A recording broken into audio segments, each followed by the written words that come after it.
कुटुंबामध्ये राहायचं असेल तर सतत माझं खरं असं म्हणून कधीही चालत नाही. आपण एकमेकाची मनं दुखवतो आणि याचा फायदा मात्र शेजारी उठवत असतात. थोडंसं काही घडलं तरी बरंच काही घडलं अशा आविर्भावामध्ये एकमेकांना सांगत असतात. म्हणून मोठमोठे विचार ऐकण्यापेक्षा छोट्या विचारातून आपलं कुटुंब आपण वाचवू शकतो.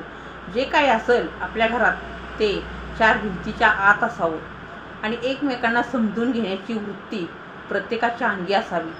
चुका होतात, माणूस चुकतो, नाही असं नाही.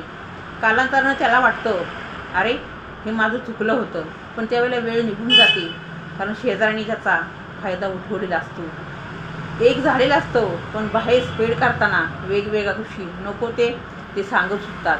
म्हणून आपलं कुटुंब वाचवायचं असेल तर घरातल्या माणसांच्यावर पहिला विश्वास ठेवा.